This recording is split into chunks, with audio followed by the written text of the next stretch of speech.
Josh Johns getting a closer look at the impact of this tornado. How's it looking for folks now, Josh? Yeah, thankfully now things are quiet, but that tornado, when it came down hard. One of the stronger tornadoes that we've seen here in central Texas. And it started in Williamson County, then rolled up Farm Road 2843, impacting the area of Cedar Valley the heaviest. That's where you saw our reports from. Then it took a quick turn to the north and headed towards Stillhouse Hollow Reservoir. Now, the National Weather Service officially rating this an EF3 with winds at 165 miles per hour. The crazy part about that is that's just 1 mile per hour less than an EF4.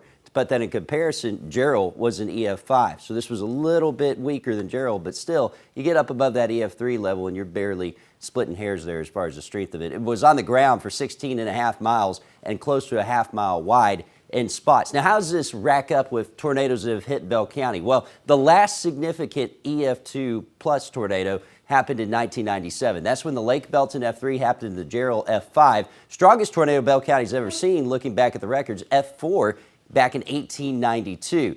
Now, the Salado one was rated at EF3 with 165 miles per hour. So unless the Lake Belton one was that strong, which as far as I could tell it wasn't, and we didn't see any sort of damage climb above that level with the Gerald one, which started in Bell County, then this would be the strongest in Bell County in more than 100 years. A historic storm that worked through. Thankfully, not dealing with that today. Things are quiet. Temperatures, they're a little warmer this morning. Temperatures in the 50s and in the 60s as you look at our Clark Roofing Cam and Killeen. And as we plan your day out, temperatures will be in the mid-60s by 10 o'clock, low 70s by noon, and lower 80s later on this afternoon. We're dry today as temperatures get into the mid-80s. But once we get into tomorrow, that's when we'll have to watch for an isolated thunderstorm again as we watch a dry line that sets up off to our west. We may see a few isolated thunderstorms go up. It's about a 20% chance, but we'll have to monitor it because the energy is there for some of those to turn strong. Then we get into Easter Sunday. I think your sunrise services will be fine, but by mid to late afternoon, we could be watching scattered showers and thunderstorms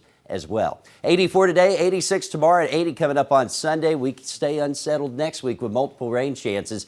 Right now, doesn't look like anything severe, but it can change like that, so we'll keep monitoring it for you very closely. Moments like this are when cities, when counties